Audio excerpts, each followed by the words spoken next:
প্রবল শক্তিশালী ঘূর্ণিঝড় রেমাল পরিণত হলো সাধারণ ঘূর্ণিঝড়ে। সকালের মধ্যে গভীর নিম্নচাপে পরিণত হবে ঘূর্ণিঝড় রেমাল। এর গতিবেগ থাকবে 70 কিলোমিটার প্রতি ঘন্টা। আজ বিকেলের মধ্যে এটি পরিণত হবে সাধারণ নিম্নচাপে। অবশেষে রেমাল দুর্ভোগ কাটতে চলেছে দক্ষিণবঙ্গে। বেলা গড়ানোর সঙ্গে সঙ্গে দাপট কমছে ঝোড়ো হাওয়ার। বস্তুত ল্যান্ডফলের পর শক্তি হারিয়েছে রেমাল। এই মুহূর্তে তা ঘূর্ণিঝড় হয়ে এগোচ্ছে উত্তর ও উত্তর পূর্ব অভিমুখে। এর প্রভাবে আগামী কয়েকদিন ভারী বৃষ্টির সম্ভাবনা রয়েছে উত্তরবঙ্গে, সাথে বইবে ঝোড়ো হাওয়া। রেমালের প্রভাবে আজও ভারী বৃষ্টি চলবে সমগ্র দক্ষিণবঙ্গ জুড়ে। সবচেয়ে বেশি বৃষ্টি হওয়ার সম্ভাবনা নদিয়া ও মুর্শিদাবাদে। দুই এক জায়গায় রয়েছে প্রবল বৃষ্টির আশঙ্কা। কলকাতা, হাওড়া, উত্তর ও দক্ষিণ চব্বিশ পরগনা, হুগলি, পূর্ব বর্ধমান ও বীরভূম জেলায় আজ অতি ভারী বৃষ্টি হবে। পাশাপাশি দক্ষিণবঙ্গের বাকি জেলাগুলিতেও ভারী বৃষ্টির সম্ভাবনা রয়েছে। প্রতি ঘন্টায় 60 থেকে 70 কিলোমিটার, সর্বোচ্চ 80 কিলোমিটার বেগে দমকা ঝোড়ো বাতাস বইতে পারে নদিয়া এবং মুর্শিদাবাদ জেলায়। ঘন্টায় 50 থেকে 60 কিলোমিটার, সর্বোচ্চ 70 কিলোমিটার বেগে দমকা বাতাস বওয়ার সম্ভাবনা উত্তর ও দক্ষিণ চব্বিশ পরগনা, কলকাতা, হাওড়া, হুগলি, বীরভূম, পূর্ব বর্ধমান জেলায়। 60 কিলোমিটার প্রতি ঘন্টায় সর্বোচ্চ গতিবেগে বাতাস বইতে পারে দক্ষিণবঙ্গের বাকি জেলাতেও। সোমবার বিকাল থেকে কলকাতা সহ উপকূল সংলগ্ন এবং পশ্চিমের জেলাগুলিতে আবহাওয়ার উন্নতি হবে বলে জানিয়েছে আলিপুর আবহাওয়া দপ্তর। মঙ্গলবার থেকে আবহাওয়ার উন্নতি পরিলক্ষিত হবে দক্ষিণবঙ্গে। আজ ভারী থেকে অতি ভারী বৃষ্টির সতর্কবার্তা দেওয়া হয়েছে উত্তরবঙ্গের মালদা এবং দক্ষিণ দিনাজপুর জেলায়। ভারী বৃষ্টির সম্ভাবনা রয়েছে কোচবিহার, উত্তর দিনাজপুর এবং জলপাইগুড়ি জেলায়।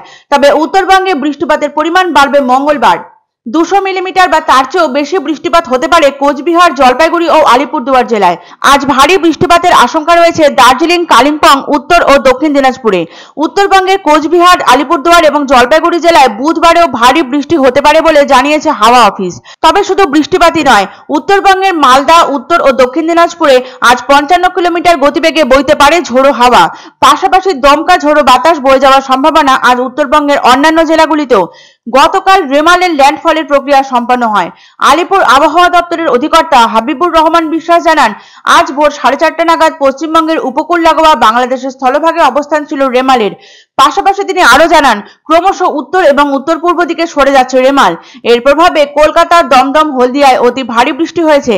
কলকাতায় আজ দিনভর মেঘলা আকাশ, সাথে রয়েছে ঝোড়ো বাতাস এবং বৃষ্টি। গত 24 ঘন্টায় 146.2 মিলিমিটার বৃষ্টি হয়েছে। ঘন্টায় 20 থেকে 30 মিলিমিটার বৃষ্টি হওয়ার সম্ভাবনা রয়েছে আজ দুপুর পর্যন্ত। আজ সকাল পর্যন্ত অনেকটাই উত্তাল ছিল দীঘার সমুদ্র। কলকাতার বিস্তীর্ণ অংশ অর্থাৎ সিথির মোড় থেকে বেহালা, বালিগঞ্জ, ক্যামাক স্ট্রিট ছিল জলের তলায়। রেহাই পায়নি সল্ট লেকও। তবে আশার বার্তা এটাই যে গতকালের নিরিখে পরিস্থিতি আজ বেশ আলাদা। আজ সপ্তাহের প্রথম কর্মদিবস, কিন্তু কলকাতা, উত্তর চব্বিশ পরগনা, দক্ষিণ চব্বিশ পরগনা সহ দক্ষিণবঙ্গের জেলাগুলিতে সেটা একদমই বোঝা যাচ্ছে না। ঝড় বৃষ্টির জেরে পুরো শুনশান রাস্তায় বেরিয়েছেন মুষ্টিমেয় কিছু লোক। বিদ্যুৎ পরিষেবা বন্ধ রাখা হয়েছে বিভিন্ন জায়গায়। বিপদ এড়াতেই বন্ধ রাখা হয়েছে বিদ্যুৎ সংযোগ, দাবি সিইএসসির। ঘূর্ণিঝড় রেমালের চোখরাঙানিতে রীতিমতো আতঙ্কিত ছিল দক্ষিণবঙ্গ সহ সমগ্র রাজ্য।